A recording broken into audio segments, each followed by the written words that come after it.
Uh, what happened?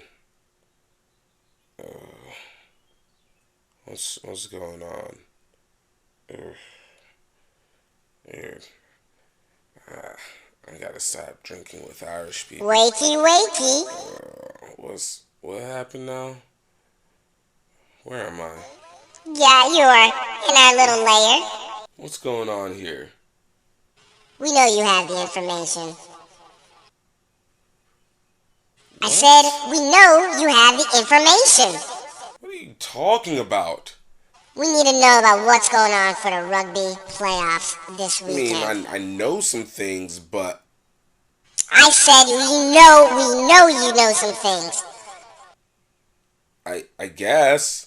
No, this isn't a guessing situation.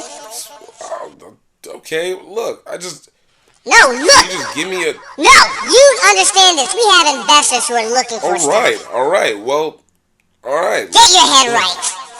Here we go. Grow rugby, grow rugby, grow rugby, grow rugby, grow rugby, grow rugby, grow rugby, grow rugby. Tell us about the South Carolina All versus right. Georgia game. All right. I'll tell you what I know.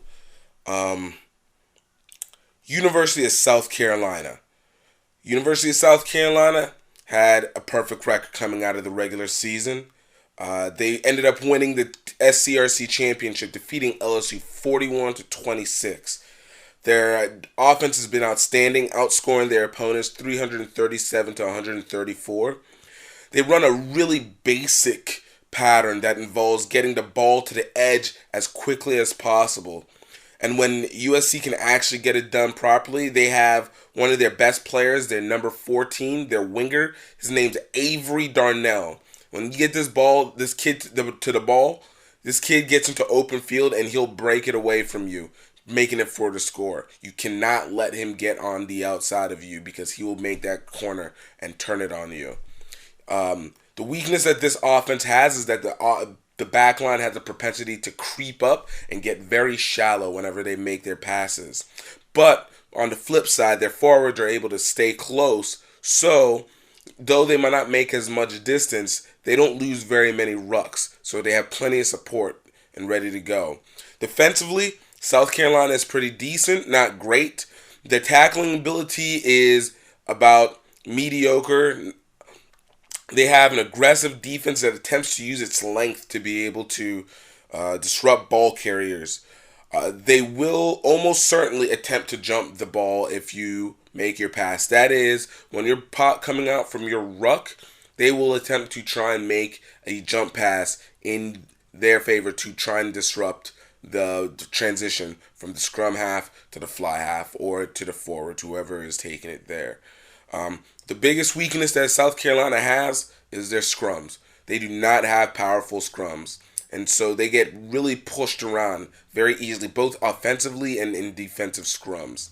They do, however, have their scrum half, number 9, Brian Keown, who is very quick and is able to time his jumps so that he can actually tackle the scrum half before they can get the ball off, and it creates a lot of disruption and it allows the South Carolina team to be able to get their balls back a lot more often. This gives USC plenty of chances. That's all I know. All I know. Now tell us about Georgia. University of Georgia. This one is kind of been a peculiar pick when it came to the playoffs. They ended up with a regular season record of 2-3-1. That's 2 wins, 3 losses, 1 tie in the season. But the invitation was given to them, so kudos to them. Would have thought that an Auburn or a Florida would have made more sense, but you know, who knows? They ended the year with a 25-8 win over Kentucky. And you can tell right off the bat that this is a young team, an improving team, but a young team. The culture that this team is based around is defense. And it actually improved throughout the season, albeit They were outscored 147 points to 201, but you could see their improvements in and score essential at the end of the season. Georgia carries an aggressive defense. They have plenty of athletes, so it sets them up that to be able to gang tackle players very easily. They do not allow a lot of transition once the ball carrier gets the ball, if they get to the ball carrier. They come together to attack players very well. But the problem that they also get is because they're so aggressive, they leave a lot of gap space in their defensive line. So it allows players and other teams to be able to break open for long plays more often than not. They tend to make on offense. They tend to keep a very simple game plan. Essentially, crash the ball down the middle with your forwards, and then tentatively get it out to the outside. And mostly gets out to the centers, not to the wings too often, because the shallowness that their backline gets, the more they get parallel to each other, the more difficult it is for them to actually, continue passing. But one of the players that they have, number 12, Jonathan Brown, is probably one of their shiftiest players. Give him the opportunity to break away and the kid will be able to make it. But the way that the offense set, it doesn't give him too many options, but still sufficient.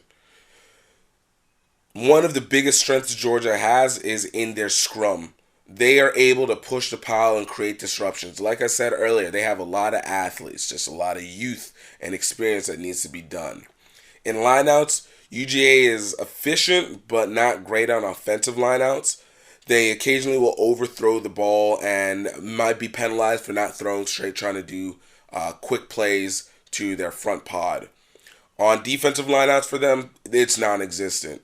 If the opposing team has the front pod, the UGA players only have one jumper and then one lifter and then two loose heads in the back.